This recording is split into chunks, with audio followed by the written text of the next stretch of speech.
There now follows a party political broadcast on behalf of the Labour Party.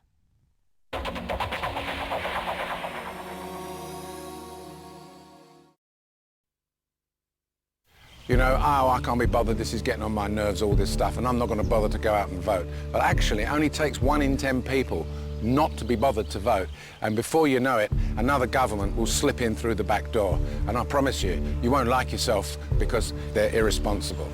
If 1 in 10 Labour voters don't vote or vote for another party, the Tories win. I was an estate agent in the recession, and I know the impact that had on people, and there's no way I wanted to go there again. Absolutely not.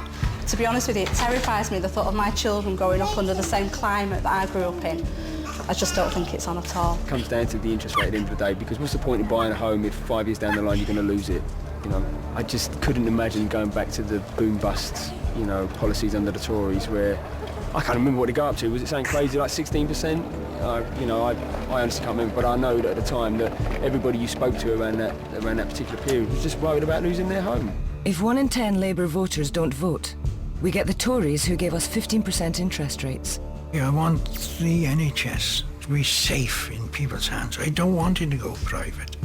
I mean, I couldn't have afforded with I got a pension or one thing or another, but I couldn't have afforded to spend all the money I've saved to keep the house and everything on treatment privately. I just couldn't afford to do it. I have certainly seen things improve in my lifetime, and please God, let it stay like that. If the Tories get in and it will run as a business, the health service, it really would. If 1 in 10 Labour voters don't vote, the Tories will bring in charges for hospital operations. The fact that there are nursery places and childcare places that are available and are funded, I think is absolutely fantastic. If nothing else, then it gives mothers a much needed break. You know, more teachers, more teaching staff, more investment and well-focused investment. If 1 in 10 Labour voters don't vote, the Tories will cut funding for state schools by £200 per pupil. And what people don't seem to realise is for the past 7 years, under the leadership of Tony Blair and Gordon Brown, they have done a fantastic job.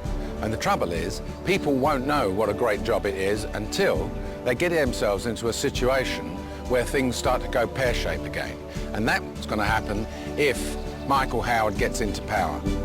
If 1 in 10 Labour voters don't vote, Michael Howard becomes Prime Minister. Then low mortgage rates are at risk. A free and fair NHS is at risk. A rising minimum wage is at risk. Tax credits for families are at risk. When you really sit and think about what we have, and then you do appreciate how lucky we are. Looking after them is the most important thing for me, and I think I know what's best for their future, and a Labour government is definitely what's best for their future. I'll be voting Labour this time because the alternative is a disaster area. Yesterday's gone, today's here, tomorrow's yet to come. Let's make our tomorrows a good tomorrow. And I say vote Labour and we'll get that. It'll take you 30 seconds and it'll last for 5 years. Don't risk what you value. Vote Labour.